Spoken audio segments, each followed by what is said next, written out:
Meron lang akong ikukwento sa inyo. Last 6 months ago, nakasumpong kami ng isang pamilya na sobrang hirap ng buhay. Nasumpungan namin yung 3 bata na kumakain ng lugaw at tangaw lamay asin. Sobrang liit ng kanilang bahay, butas-butas ang bubong at halos wala nang matulugan. Sobrang nakakaawa ang kanilang kalagayan. Hindi ako mayaman, wala akong pera, nakakatulong lang tayo at tulong ng ating mga kaibigan at mga sponsor, lalong higit ang The Golden Heart Group. Sobrang awa ko sa kanila. Napagdesisyonan ko na tayuan sila ng maliit na kubo. Hindi kagandahang kubo ang aking magagawa. Hindi magandang kubo ang aking linano para sa kanila dahil sa tapos tayo sa budget. Habang kami ay nagtatrabaho sa kanilang bahay, nalaman namin na buntis ang kanilang ina. Namomroblema ito kung paano niya ito sisilang at kung itutuloy ba niya ito, paano sila mabubuhay, yamang siya lang ang bumubuhay sa kanyang mga anak. Plano niya itong ipalaglag dahil sa hindi na daw niya ito kayang buhayin at paano na daw kung magbubuntis pa siya, paano pa siya makakapagtrabaho, maliliit pa raw ang kanyang mga anak. Nakiusap kami sa kanya na huwag niyang ituloy ang kanyang pinaplano. Sinabi ko sa kanya na kapag itinuloy niya yung kanyang plano, ako mismo ang magpapakulong sa kanya. At dahil dito, hindi niya itinuloy na ipalaglag ang bata. Napagkasunduan namin na gumawa kami ng mga video para kung sakali ay makatulong sa kanila sa kanilang pang-araw-araw na gastusin. Kaya gumawa kami ng mga video hanggang sa matapos na namin yung ginagawa naming bahay sa kanila. Hindi ito maganda, inaamin ko hindi ito maganda, pero mas okay na ito kung compare naman dun sa dati nilang bahay. Sa totoo lang, hindi pa nga namin ito nalalagyan ng pinto at bintana dahil sa kapos pa kami sa budget. At sabi ko nga, hindi naman kami mayaman, wala akong pera. Nakakatulong lang ako dahil sa tulong ng mga sponsor natin. At munti ko nang malimutan, nagbigay nga pala si Kuya Jomin Dinilla ng halagang 5,000 piso para sa pagpapagawa ng bahay na ito. Maraming salamat sa iyo, Kuya Jomin Dinilla, sa napakalaking tulong na ibinigay mo sa amin para sa pamilyang ito. Pero isang araw, nito lang mga nakaraang araw, nagulat ako sa isang text message. Pumunta daw si Ate Marilyn sa kanila at sinasabing ipapakulong na raw ako. Hindi ko alam kung ano ang dahilan, kung ano ang kanyang reklamo. Wala akong alam. Kaya nagdesisyon kami ni asawa ko na pumunta sa bahay nila upang kausapin siya at kung ano ang naging problema. At ito na nga ang nangyari.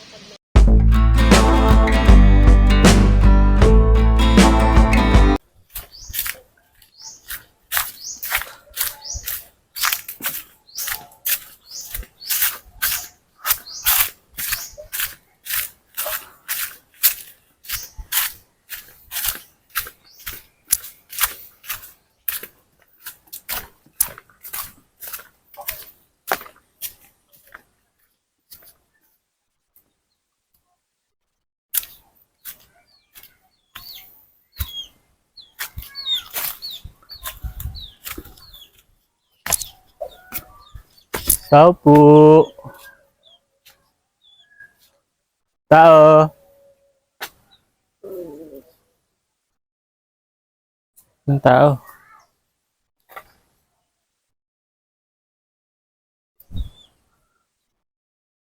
Tao po.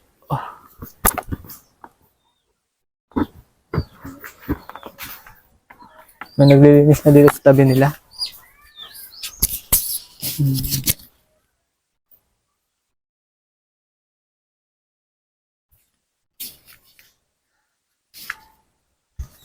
Tao po.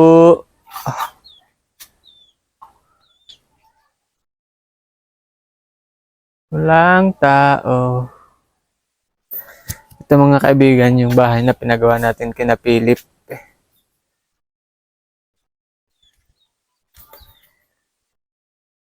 Bisitahin sana namin sila.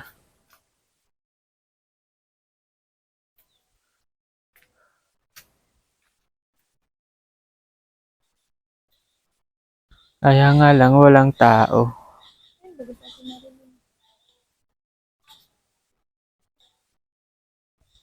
Tapo! Kaya lang.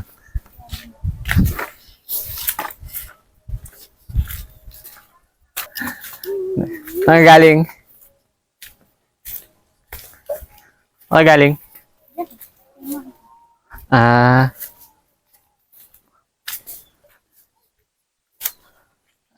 Mga bata. Kumuha ng talbos ng kamote. Kamusta na? Kanina pa kaya kami dito, nagtataw po. Pagdating kasi mga kapatid. Ay, Ah. 24. Ayong nandyan. Ang reunion kasi namin ng 20.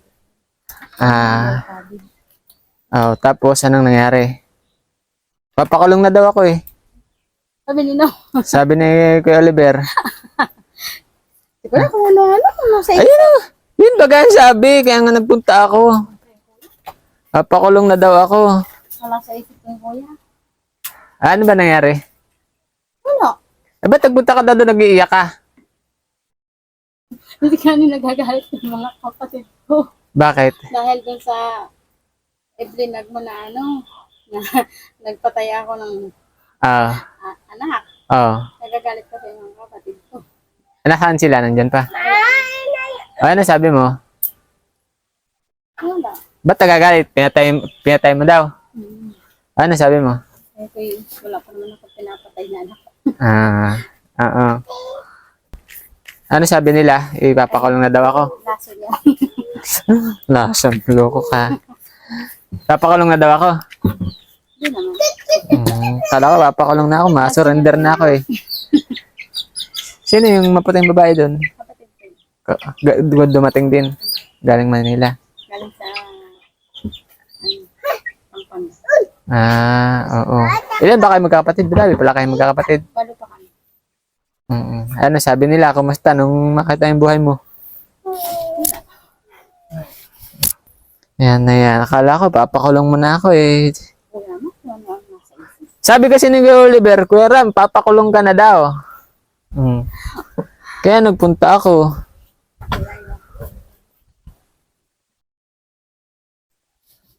Kailan kayo nag-reunion? Ay siya, diyan kayo naghandaan. Oo. Ito yung mga bahay, mga kaibigan. Pinagawa natin kina Ate Marilyn. Kaya nga lang, wala pa tong pinto ay. Nagbigay dito si Kuya Joe, dinili ng 5,000. Ngayon, kapos pa ako sa budget. Kaya hindi ko pa napapagawa ng pinto. Ay, bala ko sana nito ko. Kasi may maabot ako sa kontrakta. Ano ko sa purpose ng 14. Kaya bala ko sa dito. Ano lang mapagawa ng pinto. Ikaw na lang. Ay, wow. Ano lang sa ano. Bayad mo na lang dito sa lupa. Bayaran mo na lang yung lupa. Hulugan mo. Yung pinto, papagawa natin dyan. Gawa ng meron pa ako ng kukulamber. Pabili na akong varnish para bayad. Kasi tuyo na. Babarnisan na natin. Pwede ng varnish sa mga. Kala daw kasi nila.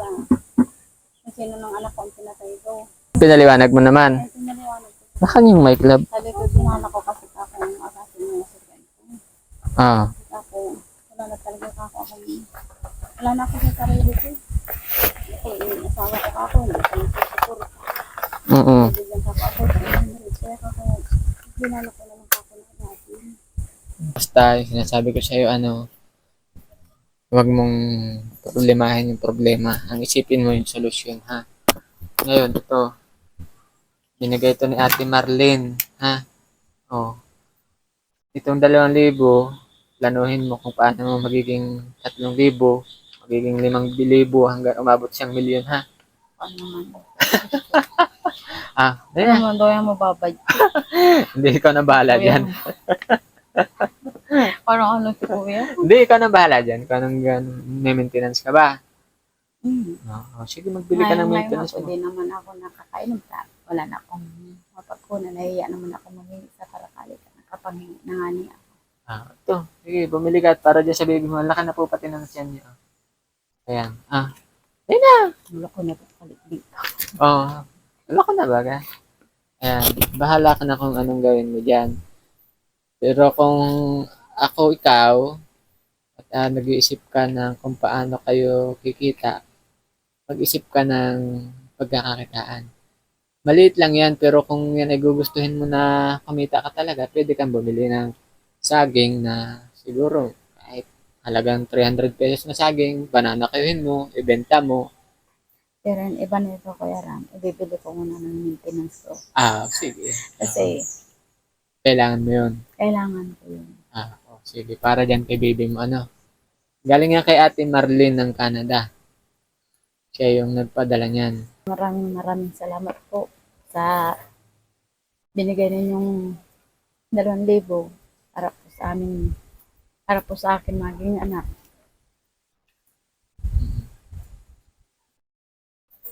Ingatan mo yan, Hindi na nga ako kuya nang kakapagbuhat ng malibat.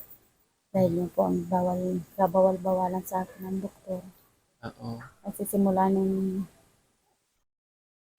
duguin nga niya ako. Sabi ako kay Ate Kitty, hindi nagbuha ako, nagpunta ako ng Talibatid. Yung pang ibinawal sa akin, nagbuhat ng malibat. Saka sumakay ng motor. Yan ang ibinawal ng doktor. Kaya po ngayon, hindi naman ako nagbubuhat ng malibat. Napapanganib ako, duguin na naman ako. Ay tuloy-tuloy na. Ay nga po noon pag uwi po kasi namin galing Dait. Hindi galing kami Dait na mag-irnat. Nanggingi nga po ako ng kwarto din sa asawa ko. Galing namin sa Dait. Nag-ano ako nung may dugo. Ito, sabi ko siya. Baka naman pinirsa mo talaga, Hindi po. Takbo agad ako sa center. Pagpunta ko sa center, sinabi nila kasi Talibatid. Kasi wala nga daw po sila dun gamot. Ay, narisitahan nga po ako ng doktor. Sabi sa akin ng doktor, huwag akong parakalit, wala na po akong maibili. Eh, binigyan naman po ako ng 500 sa parakali. Sabi niya man ako, 2 piraso. Yun ang nainom ko. Tapos, kinabukasan po, pag di wala na akong napunta kami ng Dait na mag-irena. Pagdating namin sa Dait, binigyan naman ako 1,500 dun sa DSWD. Ang buti Kaya naman. nakabili akong 5 piraso din gamot ko. Sige, gano'n na Kasi lang. po yung lady talagang mababa ang lagay niya. Medyo Yun lang po kasi, ngayon lang po kaya ako nagbuntis ng ganito. nasa... Yan naman kasi mga bata na yun, hindi. Talagang sige ko ang buhat ng magigibat, hindi naman Hindi na din si Ate Marilyn po makapagtrabaho sa kalagayan niya. Tapos walang nagkatrabaho sa kanila. Kaya maraming salamat po kay Ate Marilyn ng Canada. Ayan, ibigay na po namin yung 2,000. Ikaw na bahala dyan, Salamat din po pala kay Kuya Joe Mendinilla kasi siya yung tumulong sa atin para may patayo itong bahay ni Ate Marilyn. May maayos na silang tirahan, silang mag-iina. Kay Pakipaliwanag mo na lang din dun sa... nakita ko ng pasasalamat ko sa kapatid ko yan. Kahit ako, may bahay kami natutulugan. Maayos ang lagay ng mga bata. Pakipaliwanag mo na lang din dun sa mga kapatid mo. Sabihin mo na hangad lang din namin na mapaayos kayo. Kapatid ko yung isa, yung sumunod sa akin. Kasi po nun sa akin, ako ang may kabig. Ngayon yun namin yung 24. Ako ang may kabig. Pwede, handa mo. Wala.